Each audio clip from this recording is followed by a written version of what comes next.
students. Today we will discuss about the mechanism of sexual reproduction. आज हम लोग जो डिस्कशन करेंगे वो हम डिस्कशन करेंगे mechanism of sexual reproduction. Mechanism of sexual reproduction. Mechanism of sexual reproduction. Sexual reproduction की मैकेनिज्म क्या है? तो सेक्सुअल रिप्रोडक्शन की जो मैकेनिज्म है वो बेसिकली 3 स्टेप्स पे डिपेंड होती है. एक को हम कहते हैं गैमीटोजेनेसिस, दूसरे को हम कहते हैं कॉपुलेशन, तीसरे को हम कहते हैं फर्टिलाइजेशन. तो सेक्सुअल रिप्रोडक्शन की जो मैकेनिज्म होती है वो बेसिकली इन्हीं 3 पार्ट्स पर डिपेंड होती है. हमारा जो गैमेटोजेनेसिस होता है ये 2 टाइप्स का होता है. एक को हम कहते हैं स्पर्मेटोजेनेसिस और दूसरे को हम कहते हैं oogenesis.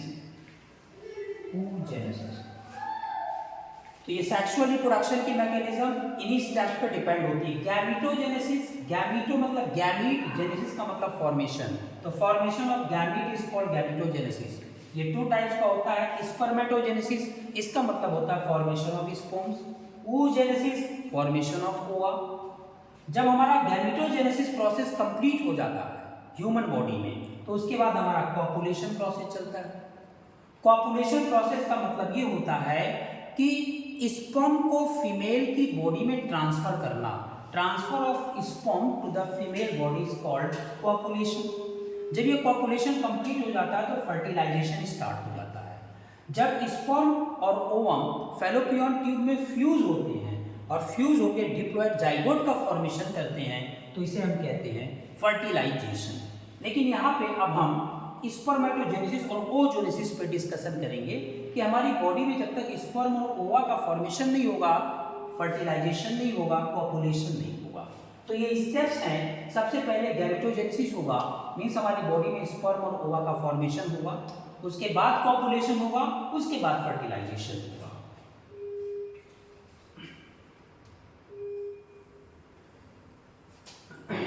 तो सबसे पहले हम लोग डिस्कशन करेंगे स्पर्मेटोजेनेसिस एंड oogenesis पर. तो यहाँ स्पर्मेटोजेनेसिस और oogenesis एक प्रोसेस होगी. स्पर्मेटोजेनेसिस और दूसरा हमारा होगा oogenesis.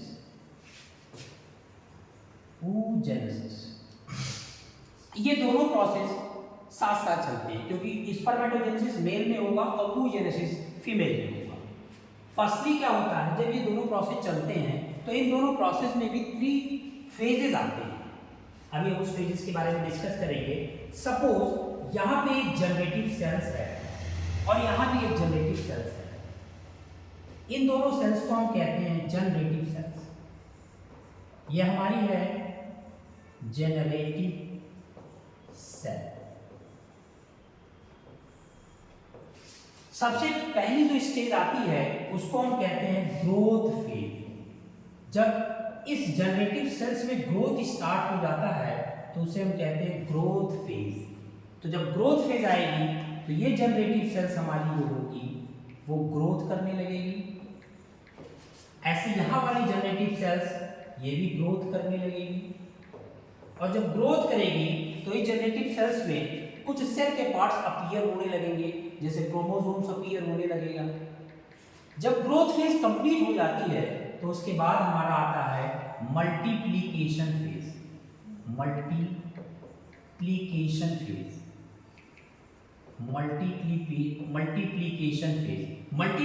फेज में क्या होता है कि ये जो सेल्स हैं जनरेटिव सेल्स हैं डिवाइड करते हैं. तो जब सेल्स में डिवीजन होगा तो ये एक सेल है ये 2 सेल्स में चेंज हो जाएगा. ऐसे ये भी 2 सेल्स में चेंज हो जाएगा. इसी तरीके से यहाँ पे भी ये दोनों सेल्स 2 सेल्स में चेंज हो जाएंगे और ये भी 2 सेल्स में चेंज हो जाएगा. सेल का डिवीजन होता है जस्ट डबल ही होता है सेल में जब डिवीजन होता है. तो ये ढेर सारे जो सेल्स बनेंगे, इन सारे सेल्स को हम कहेंगे स्पर्मेटिड्स, क्योंकि ये स्पर्मेटोजेनेसिस प्रोसेस में हो रहा है, तो इसको हम बोलेंगे स्पर्मेटिड्स। लेकिन यहाँ पे जो ये सारे सेल्स बनेंगे, इस सेल्स को हम बोलेंगे ootids। ootids। जब ये सारी सेल्स बन जाएंगी, तो जब ये सेल बन जाती है स्पर्मेटिड ootids, तो इसमें टू टाइप्स के सेल्स होते हैं। एक को हम कहते हैं, टू टाइप्स की बॉडी होती है, एक को कहते हैं पोलर बॉडी, और सपोज ये हमारी होती है non polar body. Polar body एक होगी और दूसरी नॉन पोलर बॉडी, ऐसे उसमें भी होगी। लेकिन सेक्सुअल रिप्रोडक्शन में, नेक्स्ट प्रोसेस में, हमारी जो नॉन पोलर बॉडी होती है वो पार्टिसिपेट नहीं करती है। नॉन पोलर बॉडी डिजनरेट कर जाती है, केवल पोलर बॉडी ही आगे प्रोसीड करती है। तो सपोज ये वाली सेल आगे चल करके एक मैच्योर स्पर्म में चेंज होगी। अब हमारा मल्टीप्लिकेशन की बात आएगा, जो नेक्स्ट फेज आएगा उसको बोलेंगे maturation phase. Maturation phase, maturation phase में ये पोलर बॉडी एक मैच्योर स्पर्म में चेंज हो जाएगी। इसी तरीके से सपोज ये पोलर बॉडी है, तो ये पोलर बॉडी एक मैच्योर ओवम में चेंज हो जाएगी। यहां से स्पर्म जब आएगा और इस ओवम से जब फ्यूज करेगा फर्टिलाइजेशन प्रोसेस के थ्रू, फर्टिलाइजेशन प्रोसेस के थ्रू, तो यहां पे जाइगोट का फॉर्मेशन होगा। यही जाइगोट फीमेल के फैलोपियन ट्यूब में फर्टिलाइज होता है। बाद में ये जाइगोट यूटेरस में सेटल डाउन हो जाता है और फर्दर इस जाइगोट में डिवीजन होता है और ये जाइगोट आगे चल करके एम्ब्रियो में चेंज हो जाता है। तो ये था मैकेनिज्म ऑफ सेक्सुअल रिप्रोडक्शन। तो मैकेनिज्म ऑफ सेक्सुअल रिप्रोडक्शन में जो स्पर्मेटोजेनेसिस और oogenesis प्रोसेस चलती है, इसमें भी 3 phases are very important. First is growth phase, second one is multiplication phase, and third one is the maturation phase. Okay students, so this is too much for today. Thank you so much.